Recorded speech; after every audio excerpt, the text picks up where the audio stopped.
morning, everybody.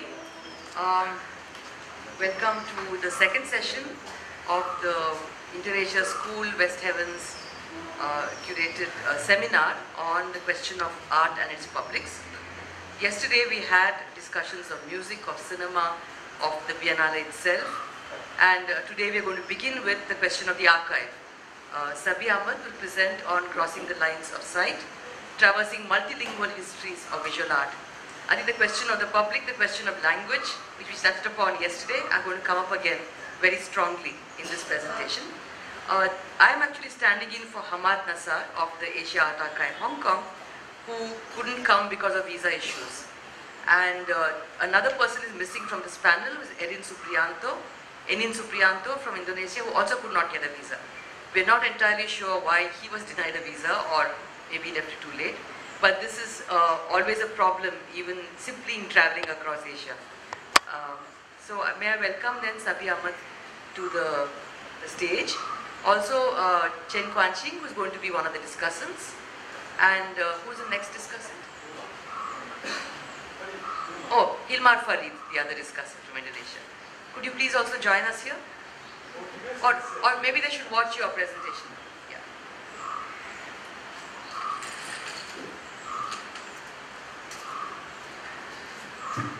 Morning, everyone. My name is Sabih. It's all the familiar crowd, so I guess I don't need to introduce myself so much. But it's wonderful to be here in this program with Inter-Asia School. I think there are lots of interests that overlap. There are lots of convergences of ideas and urgencies that we're all feeling about how to look at these cultural fields. And Kochi Muziris Biennale seems to be one very apt site to have these discussions because of the way cosmopolitanism is imagined, figured, and refigured in a site like this. And I remember in the early seminars, Professor Madhavan, I think, mentioned something about how cosmopolitan is not just about a place where a lot of cultures converge, but about the ability to receive languages. And that seemed like a very interesting proposition of a place that can be understood linguistically, and therefore it's not really a place marked by parameters. But I'll get into that in a bit. I work with the Asia Art Archive. And Ashish pointed out the other day that I have to find a way to draw a line between what I do with the organization and what I'm doing on my own, and I'm still struggling with it. And what I'm going to show today is the project that we've been working on, and I'll begin with that, and then go into some of the questions that might respond to a number of the talks that have happened here. Now, the title of my talk is called Crossing the Lines of Sight, Traversing Multilingual Histories of Art. And I'm interested in the question of how lines of visibility intersect with lines of legibility. And this whole question of how the discourse around images has kind of isolated them from a number of other ways of understanding visuality. And much of those ways have been documented or captured in textual discourse. So we're looking at how visuality and readership kind of go hand in hand sometimes in different ways. And just about 2 years ago, exactly here, we had another conference where we had a number of other scholars coming and discussing some of these questions with us. So it's wonderful to be here presenting a project that we've been in the process of working on all this while. Now, being an archive of visual arts, people first and foremost imagine us to be a place where visuals are accumulated or visual arts are accumulated. And what we've actually been interested in as much as gathering artwork images is historical discourse around them. And what kind of published material or unpublished material in textual form is also circulated around them? What forms of circulation have images taken over the years? And this is a strand that actually goes quite unattended, especially when it comes to different languages. And we started this project called the Bibliography of Modern Contemporary Art Writing of India, where we were at that point looking at regional languages, where we're thinking of mapping regional languages. And that over time has changed from not being regional languages, but being just traversal of languages, and how that corresponds to the field of art. And that kind of starts to look at various other intellectual traditions in which art has been received, art has been produced. And when we showed this project, I'll be going more into detail about this before we go to the questions. Nicholas Mirzov, who we were discussing this project with, described it as something that's probably going to decolonize art history from a particular kind of discourse that takes English to be natural, at least in South Asia. And perhaps it might be an attempt to provincialize even English, if at all we want to think of it that way.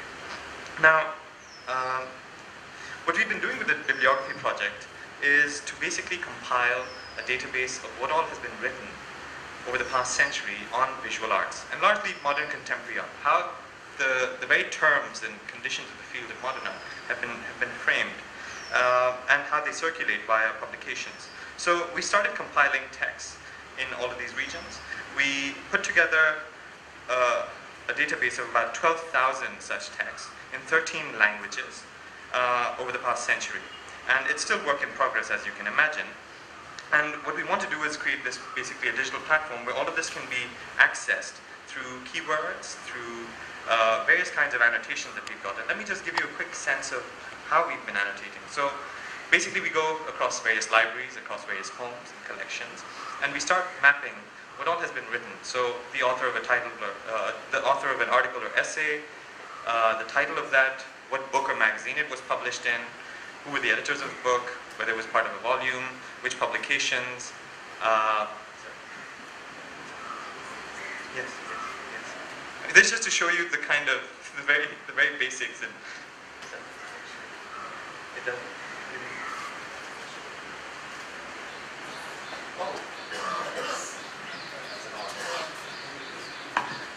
Oh, then you missed a couple of things already. Why is this in Bengali? Can you expand a little more? Can you? Okay. Is this too much? Okay. Title, where it was published, Sundaram. The editor was Shubho Thakur. It was in Calcutta in 1962, between page 11 to 26. We found it in the Center for Studies of Social Sciences. The translation of the title goes into the significance of Indian sculpture. It's in Bengali. It's a periodical. The keywords that we found were excessive, realism in art, self-understanding. So with various researchers, we don't have a lexicon of keywords which we're developing now as we've gathered all of this data.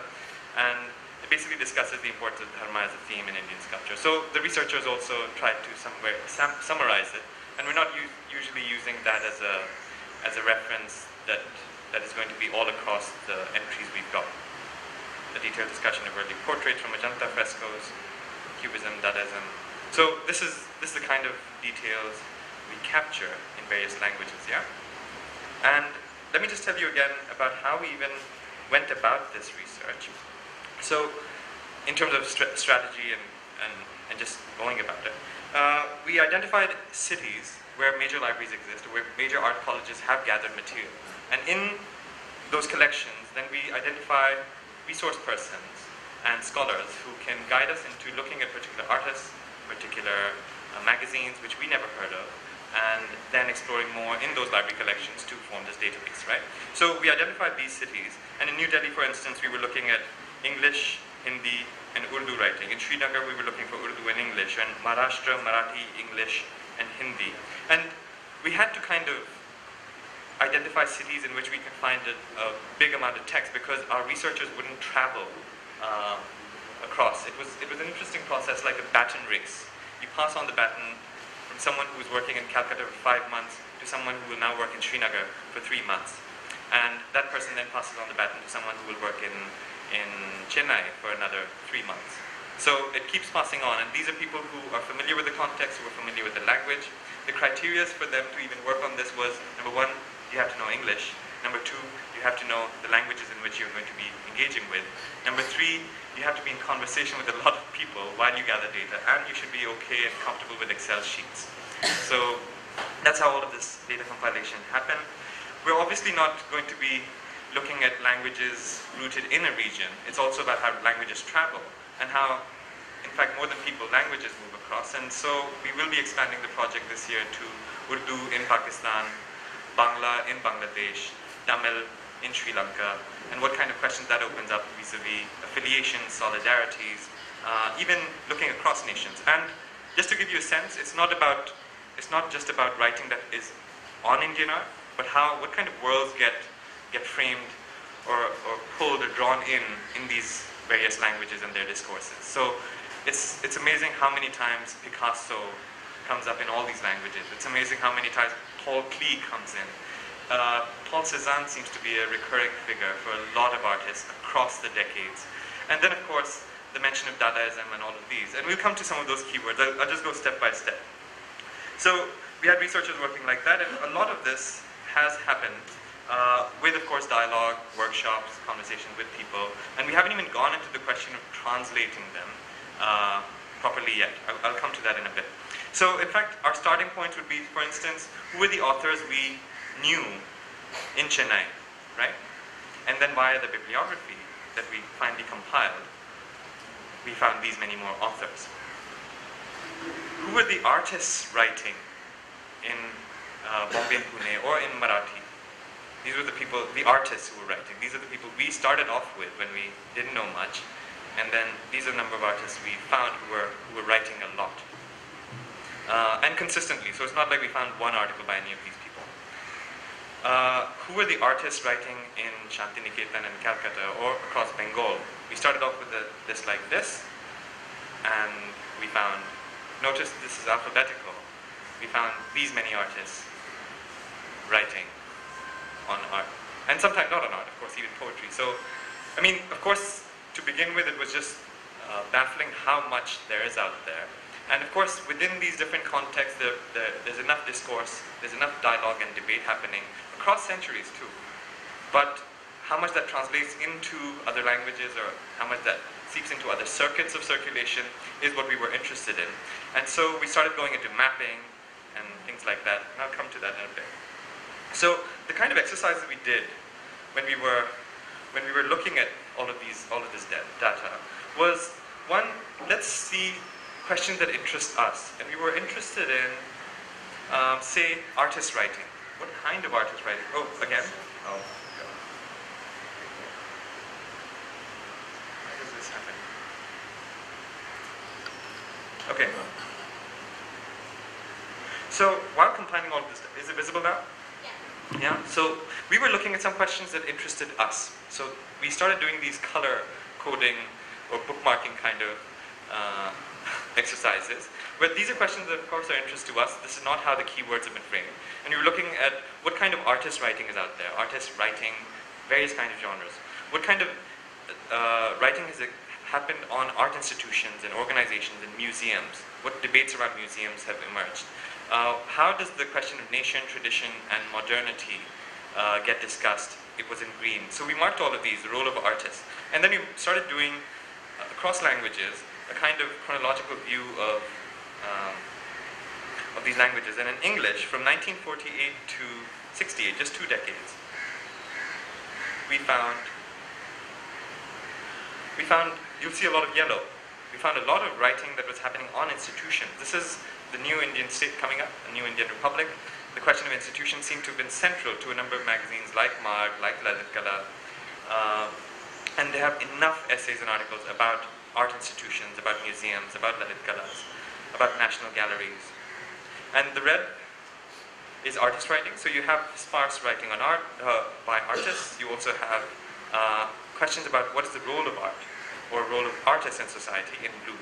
So as you can see, there's a lot of yellow happening, and questions of tradition, modernity appear quite a bit. Yeah? Then we compared it with what was happening in Marathi in the same decades. There's, of course, at this stage, a bit of a disparity in terms of how much data we even collected. And this was 6 months ago. By now, we've got a lot more. And you see a lot more of blues and reds, because there were lots of artists writing. And there were quite a lot of debates around what is the role of art in society, what is the role of artists in society, and a lot of moral issues being discussed about whether nudity is appropriate for art, for the masses, whether it's appropriate for the modern artist to be depicting nudity, and questions around censorship. In Bengali, there's a huge amount of artists writing, and they're writing about other Bengali artists largely. So this is just some of the exercise we did. before we even went into data visualization. Yeah? Let's close this, go back to PPT. And all of this was happening in tandem with other bibliographies that we were finding. So bibliographies on art, general bibliographies in other books and magazines, bibliographies with a section on fine arts, individual authors whose bibliographies we found. So these are published bibliographies already out there. We're working with these hand in hand. Of course, I think in the Q&A we will have discussions about what finally gets even framed as art, or what we term as modern visual art, right? So this is the kind of work that's been going on for a while now, and what interested us was the mapping of all of this, and kind of the volatile field where questions of identity and contestations around representation that are constantly at stake. If seen in relation to the artworks that were produced, it's hard to miss the changing efficacy of concepts, nomenclatures, and meanings around those artworks, the gendered metaphors of modernity, tradition, nation, and time. Who gets seen as a modern artist? Whose aesthetic proposition holds sway, and at the cost of what kind of art? How are contexts framed? And who has the agency in the process, right? So what gets rendered invisible also, and what also gets rendered illegible? And the last point about visibility, legibility, invisibility, illegibility, feels particularly urgent because in the field of arts, the intersection of the lines of visibility with the lines of enunciation and legibility have rarely been mapped. To share this by way of example, the most intellectually provocative site for art that opened up in our exploration has been that of periodicals and magazines that were published from various regions in various languages. These periodicals were sometimes dedicated to the arts, sometimes featured the arts. They serve really as a site for debates, assertions, and even educating the masses with a kind of contemporary urgency, because that's what periodicals often do.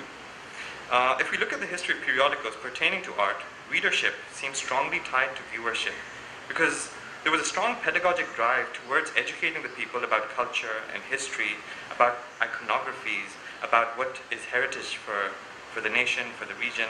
And in a sense, there was these cultures of writing were central in shaping cultural identity because of the kind of cultural values that they tried to propagate, either by invoking a kind of revival of India's glorious civilizational past, at other times by proposing new national modern based on different notions of progress or the past. And all this was within a newly emerging nation and newly emerging linguistic states. So finally what emerged of our website, to show you, is it's still work in progress, but all of that data gets compiled. We have over 12,000 texts by now, collated and in 13 languages now. So you have, of course, you can search for artists or search for Baburao. So there are enough Bombay people. You can search by references. Is this visible on the screen? Yeah. So you can search all kinds of references, or books, or book section, or catalog essays, or periodicals, or newspapers. Less of thesis right now. Once you search it, you find detailed entries. We have 234 texts that either feature Baburao or are by Baburao. And you can, of course, filter your search. Then, in this, of course, all the data that you saw, all of that's compiled here. You can cite this, just like JSTOR. You can export it to EndNote. You can email this to friends. You can bookmark it. And you can log in and register to have all the bookmarks that you want when you're doing your research. You can also browse by authors, alphabetically. And this is, of course, only alphabetical, and so really short. So if you go into more, you'll find an entire long list of all the authors. You can also go by periodicals, which is still work in progress. But you can go into multilingual, bilingual, Assamese, Bengali, English, Gujarati, like that, yeah? And we also have tag clouds, in which, if you're looking at various historical periods, what are the most constant names that appear again and again? What are the constant keywords that appear? What are the constant authors or artists who keep recurring? We also have been attempting data visualization, which this again, I'm sorry that this is work in progress, so it's only test run, but if you want to say map in how many languages Amrita Shegil has been written about, or in how many languages Gaitonde has been written about, and where they've been published, you can start seeing how these artists have circulated over the years. And you can confine it by years, by decades. It's a 5-5-year thing.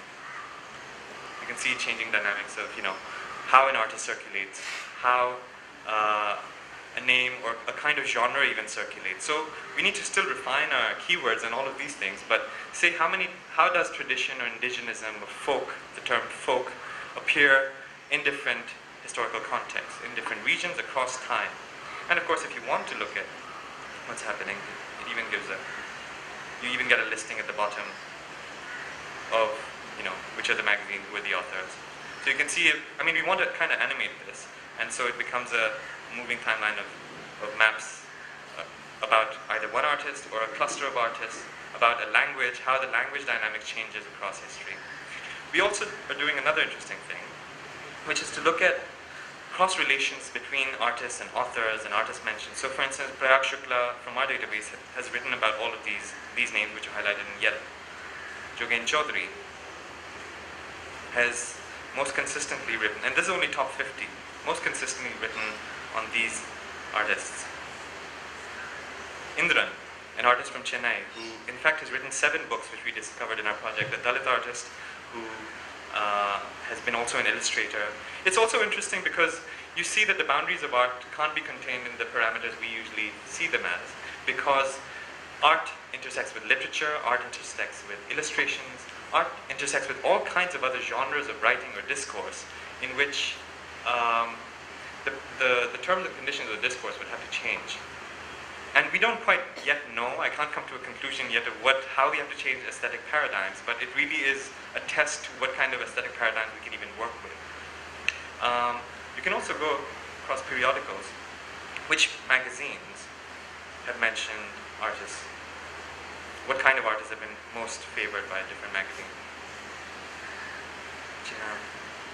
Jinnah, it was surprising that, we usually think of Art India as probably the most widely circulating magazine, but Jinnah happens to have the most number of readership. I forget the numbers, but it's published out of Bombay and Pune, and they've done special issues on artists like Gaitonde, and they've been around only since the 80s, but they have such a wide circulation across Maharashtra and Gujarat.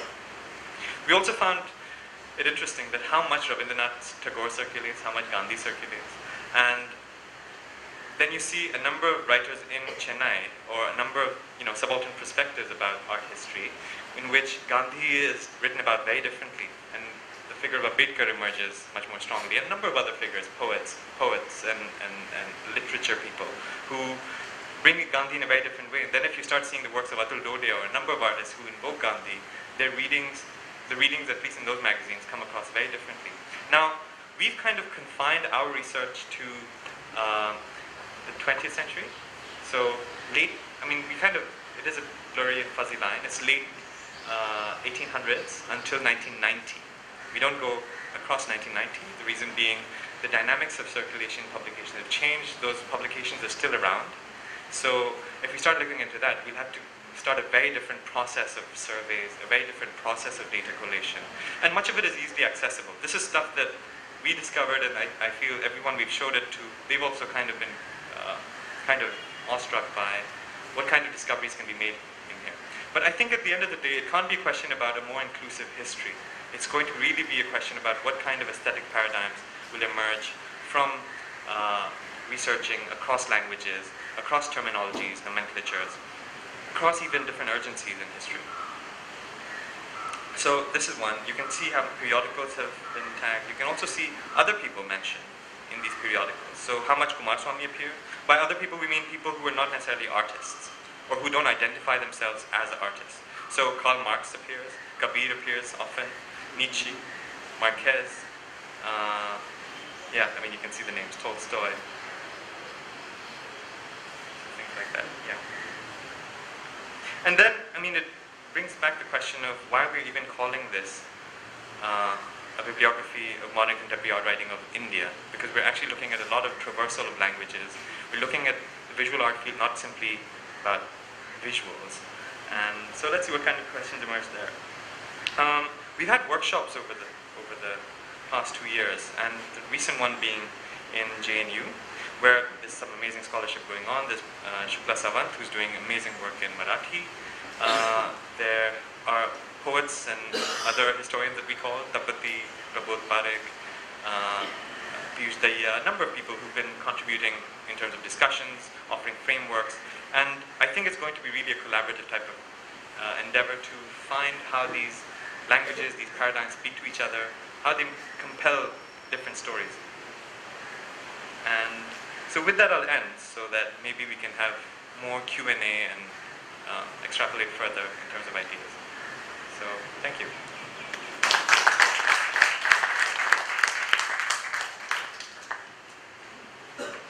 Any immediate Q&A? Anything immediately pressing before? Or should we all take it together? Together. I think there's going to be other presentations. Okay. For the presentation, and I guess my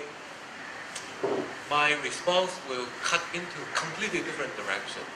You know, sort of doing archiving work in the process from the concrete rather than from the larger frame of archives.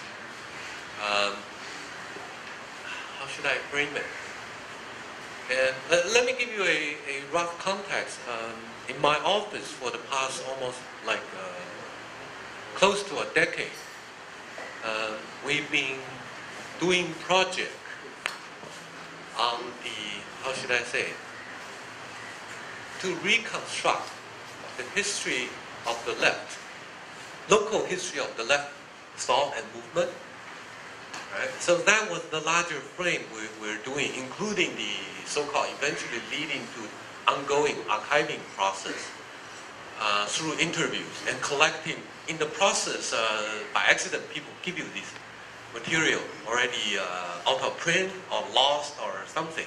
But I need to give you even a larger context of the, you know, sort of the Taiwan's, if you wish, national or local history, in the sense that all of you know that the KMT moved to Taiwan 1949, and then the entire left, underground left around that time was completely wiped out by 1953, right?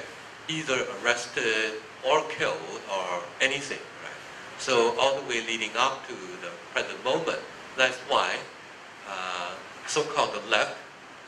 So in other words, there is no history of the left, period. Right? So how to, and you get all the historical narrative without mentioning these important figures, completely wiped out. Even there was a revival. So this is the generation of intellectual, and this is the self-portrait of, I don't know, no, forget it, it's too complicated, of this painter called Wu Yaozong, last name Wu, W-U, that's all you need to know. And these were the generation of the intellectual begin to regenerate, you know, left-wing tendencies after everything was gone. So he's, I'll give you a brief autobiographical note. He's born in 1937, before the, you know, handing back, so to speak, to China. And earlier education was in Japanese and so on and so forth. And his artistic training was deeply influenced his teacher from the Japanese moment. And then he and his pal, I don't know what the picture will show later. These were the first generation, born 1937, and he died in 1985, so very young, you know, painter. They organized this study group with, well, the support of Japanese diplomat, young diplomat, and so on and so forth, the story. Then jail, 1968. Released 1975, when Chiang Kai-shek died with these, I don't know the English term, so you get, you know, shorten your sentence years. So after which, because you're a political prisoner, so you can't find any job, right? So let's finish to. So this is the kind of work he does.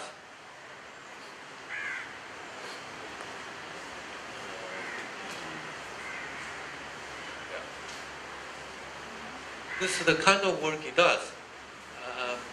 I'm showing you all these. This is tons of these things. He makes a living out of making drawing for the cover of the novels and so on. So this is a generation can only survive, or the left-wing thought survives through literary and artistic work. When I give you another date, which is 1987, so he died before the lifting of martial law. All right. So in other words, in the context, no chance for left-wing politics. All the left-wing thought survived through work like these. And so he has, he's held, there's another figure, Chen Yingzhen, with huge amount of work with him. So our methodology for our part is actually to mediate, for instance, through this specific individual, and to begin to accumulate knowledge of the larger picture of the left. All right? So we center around this individual and interview different moments of his life, with the people he's working with. So this is eventually that's how he lived, and we did this project 2-3 years ago, and actually posing certain problems eventually, because a lot of people, this is a magazine rather, so there is no authorship, right? But my office mate took the liberty, actually, the whole project is called Searching for Paintings. So all his work get lost in the process, in the publishing house and this and that. So by accident, but some of his friends collected paintings. So all these things are archived, so to speak, eventually in this process. So we did exhibition, traveling exhibition, actually from north to south, and also forums surrounding that. So actually making some sort of new public in the sense of the younger generation, begin to know the history. The world is completely wiping out, history slowly recovering. But one thing posed a question for art history people eventually, because all these paintings, how should I say, you live with these novels and books, and people actually recognize the images without knowing his work. Adding up together, all these together, he's actually the post-war most influential painter, period. Right? But posing a huge question, art history people don't know how to respond, in the sense that he's written out. Right? But all he's now kind of, in a way, reclaimed. And so this is one of the, I don't know whether I have shown enough material, and holding his head, that picture. Including these, this is a very highly controversial picture. This is the revolutionary holding your own head, right, in the process. And this was done actually before his death in 1985, and it was written. He painted this thing for his pal's novel, right? But this guy, Chen Yingzhen, became a political figure and refused to use it for political reasons, escaping being arrested, still in the martial law era. So this is the kinds of, so in other words, all I'm saying is, for this project we discovered sort of different way of doing intellectual history, but also connecting, rebuilding the history of the left. Otherwise, we will have no other way to do it. So this is one project I want to mention. A second one is still ongoing. I don't have anything to show. This is about certain figure in the 1960s. We continue to do this project for the 70s and 80s. Now still ongoing. One methodology is not the same as this one. It's actually to do oral interview, since there is no such thing. So we are accumulating a huge amount of interview. But the methodology of interview is similar to this is actually talk to those who are still alive. Right? These people may be 70s, 80s, and putting his sort of life trajectory parallel to the political history, but also to, cutting into his family and so on and so forth. So we, slowly, in a way, let me put it that way, it's a self-rediscovery process. We didn't know where we were coming from, right? The different political factions, we already sort of formed into it. But through this process, we discover how things are working. So I can just give you one example. So this is one of the archiving work we're trying to do with different individuals, still active, some of them. One person we did is Lin Zaijue. He's a publisher. Known, actually, after 40 years, he becomes almost like #1 publisher, humanity publisher in Taiwan with an international reputation. Also, he's actually one of the only publishers moves around Chinese territory, trying to build connection, right? In Malaysia, in Singapore, in Hong Kong, Macau, and trying to build distribution network and so on. So we interviewed him. I didn't even know he had been a close friend with us. He's now 60, at least 10 years older than I am. When he was a student in Donghai University, right next to it, there was this leading left-wing writer, completely sidelined in the 70s. Yang Kui, everyone would know by now. So we didn't realize Lin Zaijue was the one actually rediscovered this left-wing novelist in the from the colonial era onward. In 1972, he did a landmark text and then published in this magazine called 中外文学. So from that point on, this person was rediscovered and then was visited by all kinds of political dissidents. But when we interviewed Lin Zaijue, and then he did a lot of work through the library of Yang Kui, where he became a how should I say, peasant farmer, cultivating his own garden and vegetables. So he spent like 6 months living with him,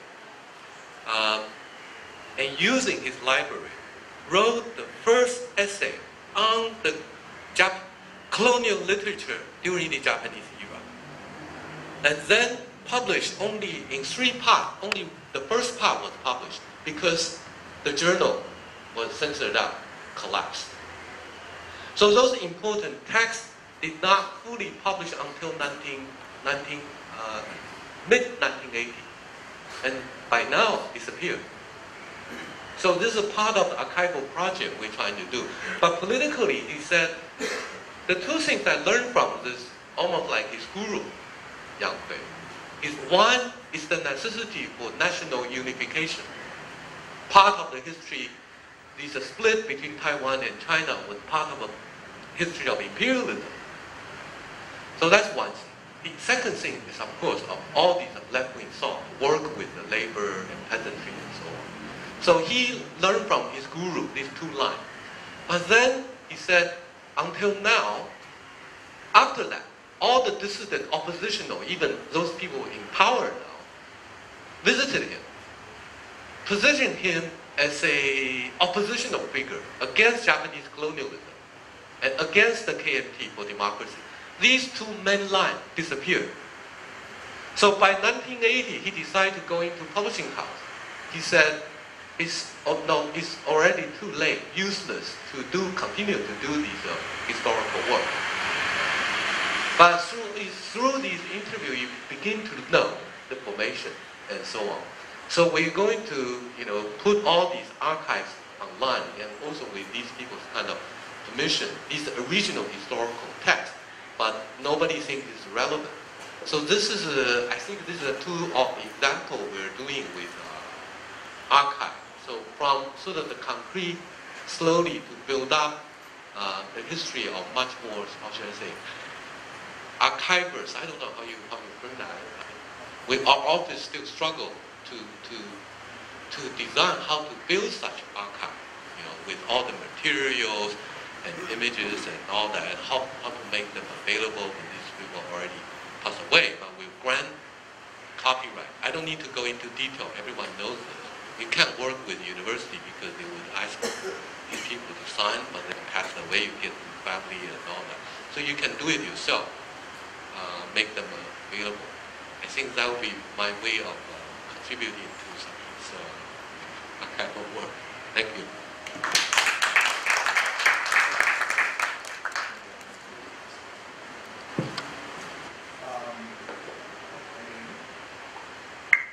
Okay, it's on now. Yeah, okay.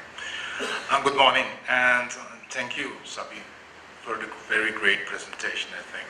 In Indonesia, we call this kerja malaikat, the work of angels.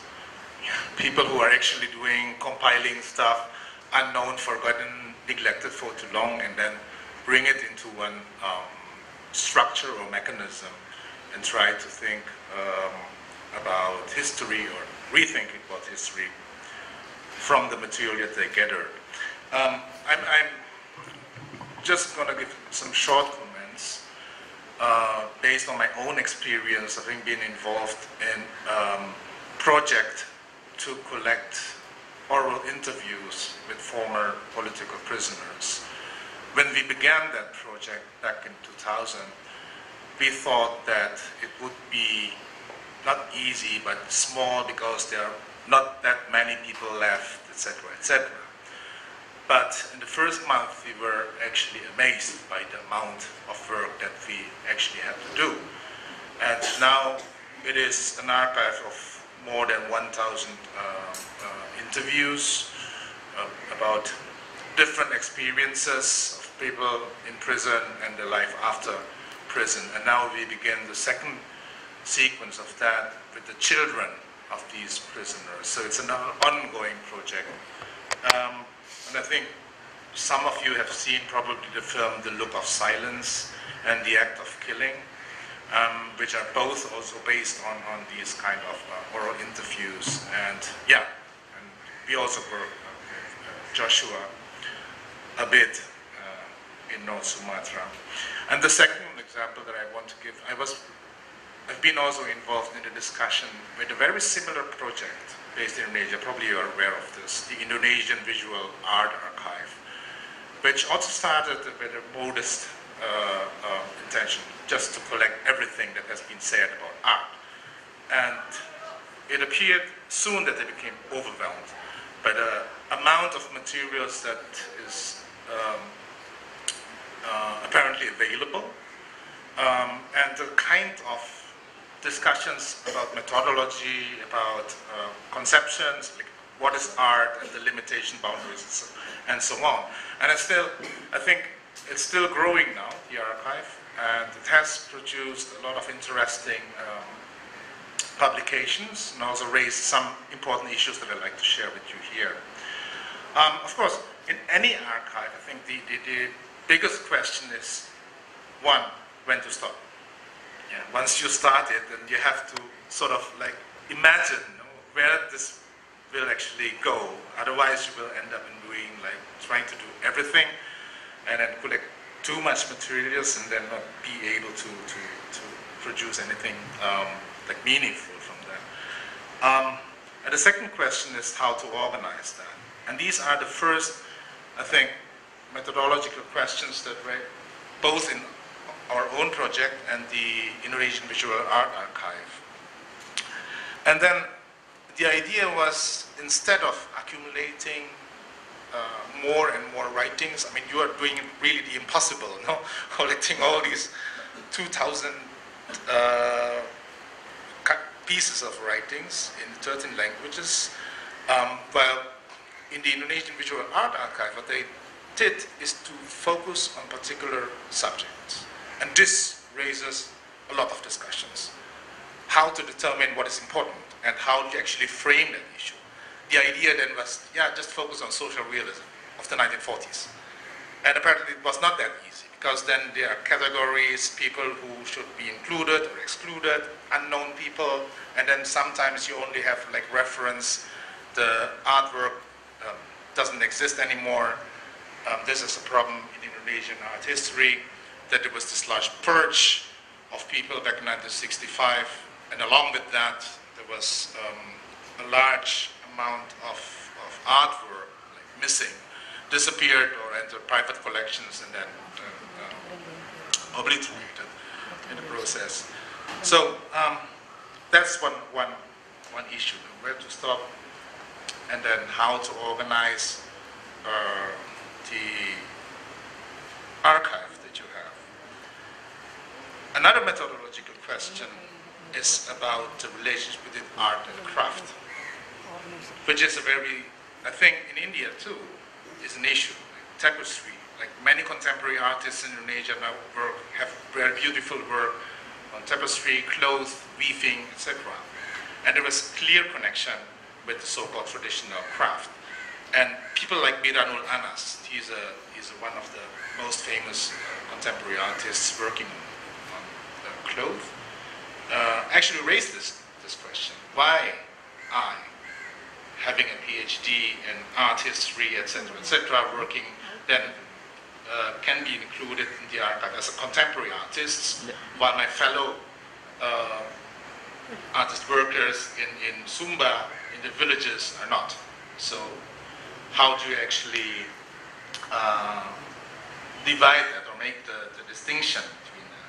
So that's another issue that I think is important to think of. I'm not really familiar with Indian contemporary art, but I like to hear a response about that. Other things I think you have mentioned already, to reveal the unknown, hidden or repressed voices. And in Indonesia, what was interesting, that a large number of women artists and critiques actually appeared on stage after that, digging up the archive. And geographically speaking, it also helped to move away from Java, the main island, to other parts of the country. I think this is what is happening here as well. And then, after that, I think this was in year 5 or 6 or so. Once you got all these, not all, but many of these unknown artists and critics identified and put on a map, you can actually go back to your initial knowledge and then ask the question, why were these people that you've known before included in the list of Indian or Indonesian art history and the others were not? So you can only go back to the question once you have that knowledge with much more people on the list. So same question with the art critics. Why were several authors mentioned and others were not? And so, I don't know, but I think you probably have some initial thoughts on that. Yeah, essentially this is democratization of the art world by including many other neglected, repressed voices into that. But you mentioned in your presentation that it is not a matter simply of writing a more inclusive history, but a change of paradigm. And this is, I think, I'm waiting for you to elaborate on that. What kind of paradigm can you actually expect from this project? But again, I'm amazed with the amount of materials that you collected.